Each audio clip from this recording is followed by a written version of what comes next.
வணக்கம். என் பெயர் துரைசிங்கம். நான் ஒரு சுஜோக் தெராபிஸ்ட். கிட்டத்தட்ட 1997 இருந்து இந்த சுஜோக் அக்குபஞ்சரோட இணைந்து எல்லா விஷயங்களையும் இருந்த காலம். சுஜோக் அக்குபஞ்சரை கண்டுபிடித்தவர் ப்ரொஃபசர் பார்க் ஜோவோ. அவர் ஒரு கொரியன் சயின்டிஸ்ட். பை பர்த் அங்கதான் இருந்தாரு. அதுக்கப்புறம் ரஷ்யாவில் மிகப்பெரிய ஒரு ஹாஸ்பிட்டல், ரிசர்ச் சென்டர் எல்லாமே ஓபன் பண்ணி ரஷ்யாவுக்கு போயிட்டாரு.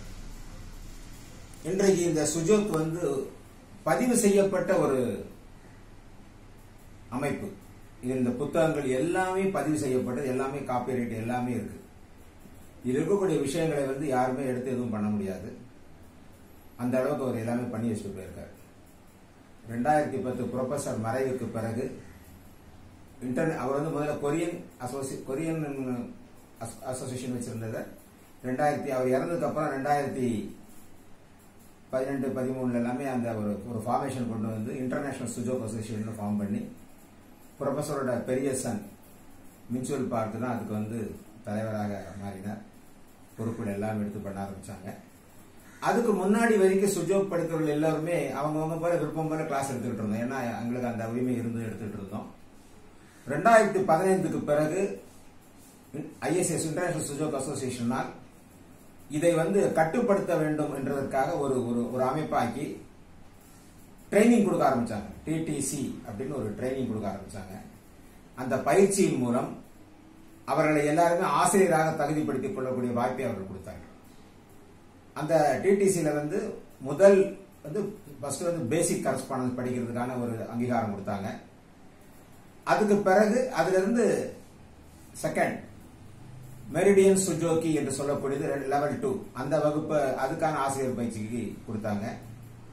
அதுக்கு பிறகு 6 கீழ லெவல் 1 அப்படிங்கிறது பயிற்சி. அதுக்கு பிறகு 6 கீழ லெவல் 2. இத்தனை எதுக்குன்னு கேட்டீங்கன்னா, உலகம் பூரா எல்லா இடங்களிலும் ஒரே சிலபஸ், ஒரே பவர் பாயிண்ட் அப்படிங்கிற ஒரு யூனிவர்சல் கான்செப்ட் வச்சதுனால அந்த டீச்சர் ட்ரைனிங் கொடுத்தாங்க.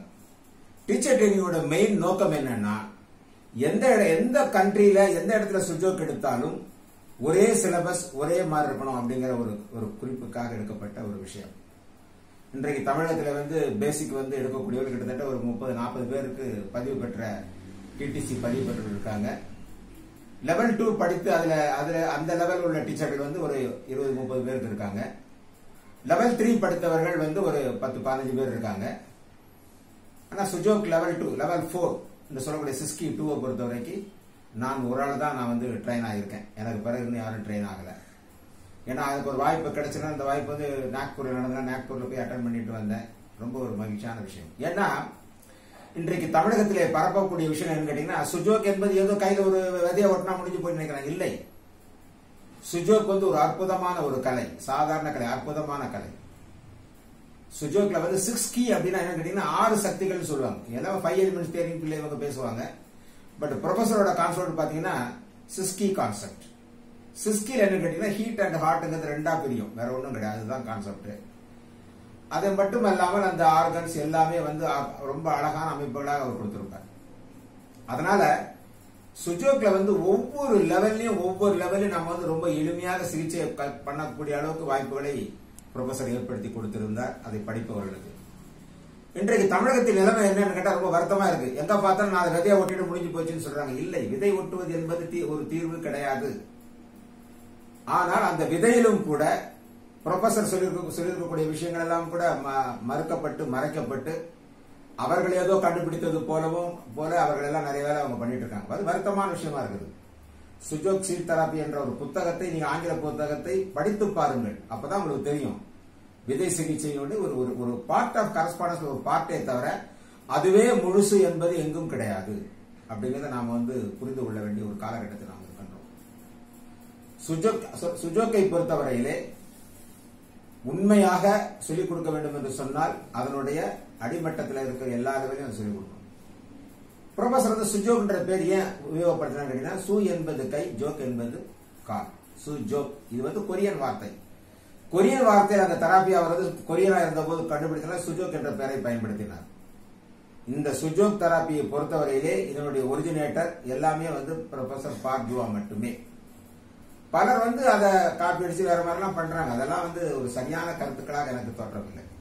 காரணம், ஒரு நிறுவனம் தன்னுடைய பெயரில் ஒருங்கிணைத்து ஒன்று செயல்படும்போது அதை பண்ணணும்.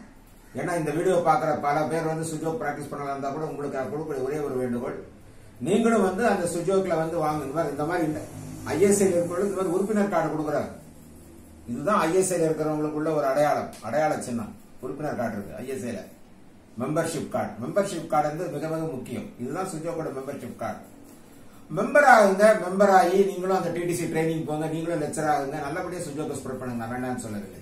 ஆனால் சுஜோக் என்ற பெயரிலே தான் தோன்றித்தனமாக பல காரியங்களை செய்து கொண்டு பல தவறான கருத்துக்களை மக்கள் மத்தியில் பரப்புவதை என்னால் ஏற்க இயலவில்லை. அதனால்தான் இந்த வீடியோ பதிவை நான் உங்களுக்கு பண்ணணும்னு நினைக்கிறேன். பொதுவாக மிக எளிமையான கலை இந்த சுஜோக்கை பொறுத்தவரை. ஏன்னு கேட்டீங்கன்னா, ப்ரொஃபஸரோட கனவு என்னன்னா, வீட்டுக்கு ஒரு சுஜோக் அக்குபஞ்சரிஸ்ட் இருக்கணும் அப்படின்னு சொல்லுவார். சுஜோக் அக்குபஞ்சர் என்ற பெயரை வைக்கும் போது எல்லாம் நீடில் போடணுமா சொல்லுவாங்க. அதெல்லாம் பல விதமான விஷயங்களே ப்ரொஃபஸர் வச்சிருக்காரு. ஒரு கரஸ்பாண்டன்ஸ் சிஸ்டம் எடுக்கும் போது அங்கே வந்து ஊசி போட வேண்டியதும் வரலாம். ஊசிக்கு பதிலாக நம்ம கலர்களை பயன்படுத்தலாம், சிறிய காந்தங்களை பயன்படுத்தலாம், விதைகளை பயன்படுத்தலாம் அப்படிங்கிற கான்செப்டும் உண்டு. அதற்கு அடுத்த கட்டம் வந்து மெரிடியன் சுஜோக்கி என்று வரும்போது நமது உடலில் ஓடக்கூடிய மெரிடியன் சக்தியை சரிப்படுத்தக்கூடிய ஒரு விஷயம். அது மிக மிக அற்புதமான ஒரு விஷயம். ஏன்னு கேட்டா, நாம வந்து இன்னைக்கு வந்து பாதி பேர் வந்து மெரிடியன்னா என்ன அப்படின்னா எல்லாம் சொல்றாங்க, அக்குபஞ்சர் படிச்சவங்க தான் மெரிடியன் தெரியும் இல்லை. ஆனால் சுஜோக் அக்குபஞ்சரிலும் மெரிடியன் என்பது இருக்கின்றது. மிக அற்புதமாக மெரிடியனில் நாம் வந்து சிகிச்சை அளிக்க முடியும் சொல்லுவோம். நான் சொல்லுவேன், 10 என்றதுக்குள்ளன்னு சொல்ற மாதிரி 5 என்றதுக்குள்ள அந்த வரிகளை நிறுத்த முடியும். அந்த இடத்தில் கூடிய பிரச்சனைகளை தீர்க்க முடியும் என்றால் மெரிடியன் சுஜோக்கியில் அதை செய்ய முடியும் என்பதுதான் என்னுடைய கருத்து. எனவே அன்பு வாசகர்களே, சுஜோக் தெராபி என்பது ஒரு சாதாரண விஷயம் என்று நீங்கள் நினைக்க வேண்டாம். அது ஒரு மிகப்பெரிய கடல். அதில் இருக்கக்கூடிய அடிப்படை விஷயங்கள் எவ்வளவோ இருக்குது. அதையெல்லாம் மறைத்துவிட்டு இன்றைக்கு ஒரு விதை வைத்தியம் என்ற பெயரிலே பலர் கிளம்பி இருக்காங்க. நான் விதை வைத்தியம் என்ன விதை வைத்தியம் பண்ண போறீங்க? ப்ரொஃபசர் புக் எடுத்து பாருங்க. அவர் விதை வைத்தியத்தில் என்ன சொல்லியிருக்காருன்னா, எல்லா விதைகளும் அவர் காமிச்சிருக்காரு, இல்லைன்னு கிடையாது. ஆனால் இந்தந்த விதைகளை இந்த இடத்துக்கு பயன்படுத்தணுங்கிற மாதிரி எங்கேயுமே அவர் இன்சிஸ்ட் பண்ண கிடையாது. இரண்டாவது, மிக ஒரு எளிமையான விஷயத்தை ஒரு கரஸ்பாண்டன்ஸ்ல வந்து ஒரு விதையை பயன்படுத்தக்கூடிய முறைதான் அவர் சொன்னாரே தவிர விதை வைத்தியமே சுஜோக் என்பது அல்ல என்பதை நீங்கள் புரிந்து கொள்ள வேண்டும். இந்த விஷயங்களை நீங்கள் புரிந்து கொண்டு செயல்பட வேண்டும் என்று வேண்டி விரும்பி கேட்டுக்கொள்கின்றேன். நன்றி, வணக்கம்.